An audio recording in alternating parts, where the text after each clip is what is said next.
بسم اللہ الرحمن الرحیم۔ السلام علیکم، آپ دیکھ رہے ہیں الف نیوز اور میں ہوں آپ کے ساتھ ماجد علی۔ شامل کرتے ہیں پاکستان اور دنیا بھر سے بریکنگ نیوز ہیڈ لائنز۔ فلسطینیوں پر اسرائیلی مظالم کے خلاف طلبہ کا احتجاج یونان اور لبنان تک پہنچ گیا۔ فلسطینیوں پر اسرائیلی مظالم کے خلاف طلبہ کے احتجاج کا سلسلہ دنیا بھر کی جامعات میں پھیلنے لگا۔ امریکہ، کینیڈا، فرانس اور آسٹریلیا کی جامعات کے بعد یونان اور لبنان کی جامعات میں بھی طلبہ نے غزہ میں اسرائیلی جارحیت کے خلاف مظاہرہ کیا۔ امریکی جامعات میں احتجاج کا سلسلہ 13ویں روز بھی جاری رہا۔ کولمبیا یونیورسٹی انتظامیہ نے احتجاج میں شریک طلبہ کو معطل کرنا شروع کر دیا۔ کئی جامعات میں پولیس اور طلبہ میں جھڑپیں ہوئیں۔ ورجینیا، نیو اورلینز اور آسٹن یونیورسٹی میں 160 سے زیادہ طلبہ گرفتار ہو چکے ہیں۔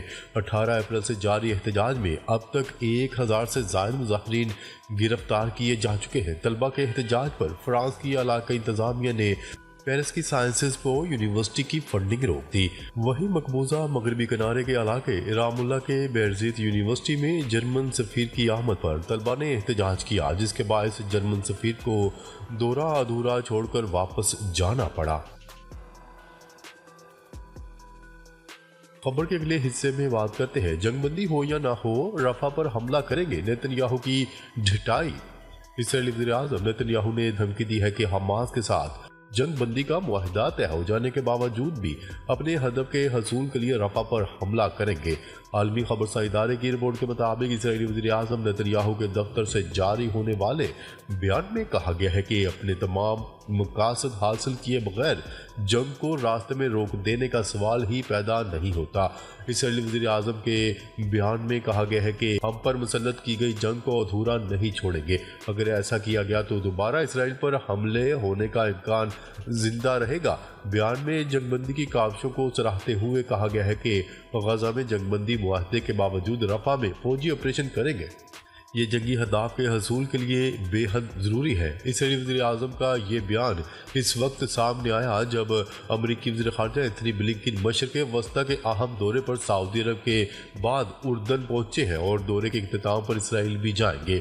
یاد رہے کہ امریکہ اور دیگر مغربی ممالک اسرائیلی وزیر اعظم سے رفح میں لاکھوں پناہ گزینوں کی زندگیوں کی حفاظت کو یقینی بنائے بغیر کسی بھی فوجی آپریشن سے باز رہنے پر زور دیتے آئے ہیں۔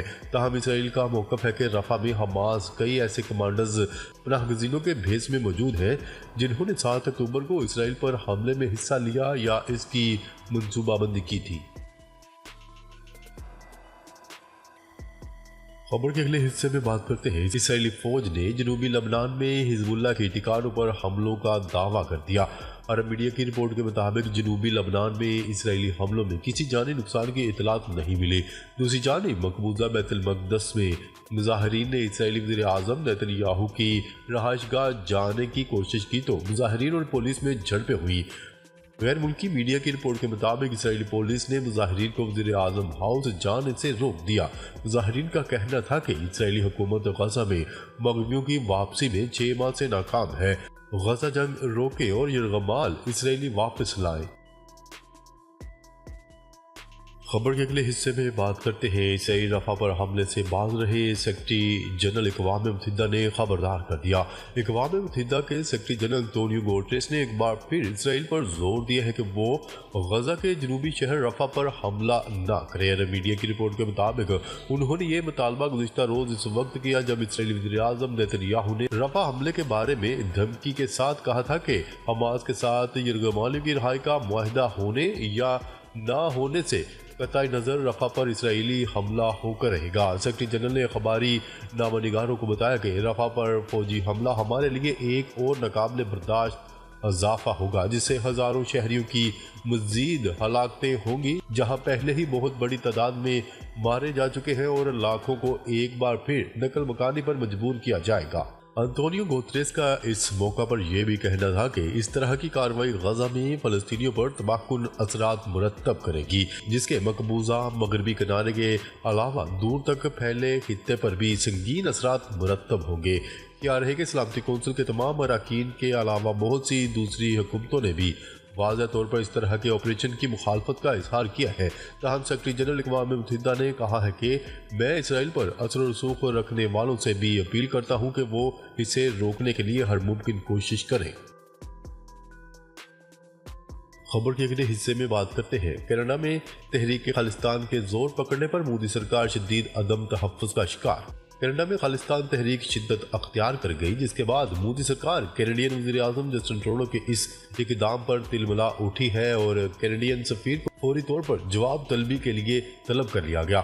بین الاقوامی خبرسا ادارے کی رپورٹ کے مطابق خالصہ ڈے کے حوالے سے کینیڈا میں تقریب جاری ہے، جس سے تحریک خالصتان میں تیزی آ گئی۔ کینیڈین وزیر اعظم جسٹن ٹروڈو نے سکھ برادری کی تقریبات میں بھرپور شرکت کرتے ہوئے سکھوں کو ان کے حقوق کے تحفظ کی مکمل یقین دہانی کروائی۔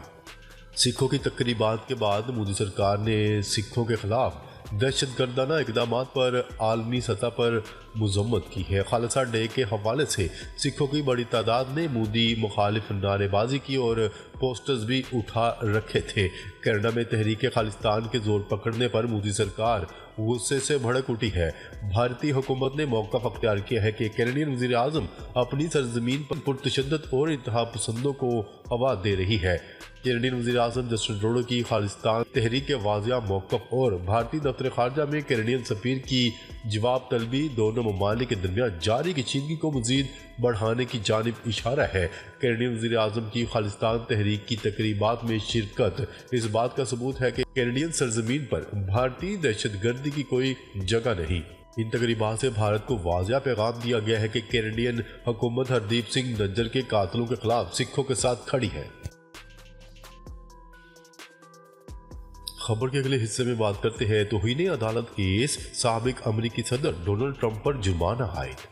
سابق امریکی صدر ڈونلڈ ٹرمپ کے خلاف توہین عدالت کیس میں جرمانہ عائد کر دیا گیا۔ غیر ملکی خبرسا ایجنسی کی رپورٹ کے مطابق امریکی عدالت نے سابق صدر ڈونلڈ ٹرمپ پر $9,000 کا جرمانہ عائد کر دیا۔ عدالت نے ڈونلڈ ٹرمپ کے خلاف توہین عدالت کی کارروائی میں جرمانہ عائد کیا۔ امریکی عدالت کے جج نے خبردار کیا کہ اگر توہین عدالت کا سلسلہ برقرار رہا تو پھر جیل بھیجنے پر بھی غور کیا جا سکتا ہے۔ عدالت نے ڈونلڈ ٹرمپ کی جانب سے آن لائن دیے گئے 9 مختلف بیانات پر جرمانہ عائد کیا اور فی بیان $1,000 جرمانہ عائد کیا گیا۔ عدالت نے ریمارکس دیے کہ گواہوں اور کیس میں دیگر افراد پر الزامات عائد کرنے سے روکا گیا تھا، لیکن وہ باز نہیں آئے۔ فیصلے میں کہا گیا ہے کہ پروسیکیوٹر نے ممکنہ خلاف ورزی کے 10 پوسٹیں عدالت کے سامنے رکھی تھی۔ مذکورہ پوسٹیں 10 اپریل سے 17 اپریل کے دوران کی گئی تھی۔ ان میں ایک مضمون بھی شامل تھا جس میں ان کے سابق وکیل مائیکل کوہن کو عادی اور جھوٹا قرار دیا گیا تھا۔ خبر کے اگلے حصے میں بات کرتے ہیں پاک برطانیہ علاقائی استحکام کانفرنس، آرمی چیف سے برطانوی چیف آف جنرل اسٹاف کی ملاقات۔ نیشنل ڈیفنس یونیورسٹی میں پاکستان برطانیہ علاقائی استحکام کانفرنس کے موقع پر army chief general Asim Munir سے برطانوی فوج کے نامزد CGS نے ملاقات کی، جس میں پیشہ ورانہ دلچسپی کے امور پر تبادلہ خیال کیا گیا۔ ISPR کے مطابق ملاقات کے دوران دو طرفہ دفاعی تعلقات کو فروغ دینے پر بھی بات چیت ہوئی۔ آرمی چیف نے دو طرفہ فوجی تعلقات کو بڑھانے میں جنرل پیٹرک سینڈرز کی خدمات پر شکریہ ادا کیا۔ Army chief general Asim Munir نے رولینڈ والکر کو برطانوی چیف آف اسٹاف نامزد ہونے پر مبارکباد دی۔ جنرل عاصم منیر نے پاک برطانیہ علاقائی استحکام کانفرنس سے خطاب کیا۔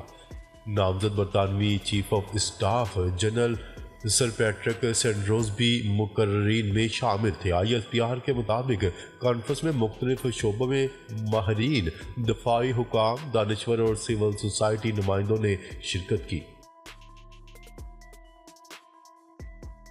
خبر کے اگلے اور آخری حصے میں بات کرتے ہیں شدید گرمی کی لہر، بنگلہ دیش میں تمام اسکول بند کرنے کا حکم۔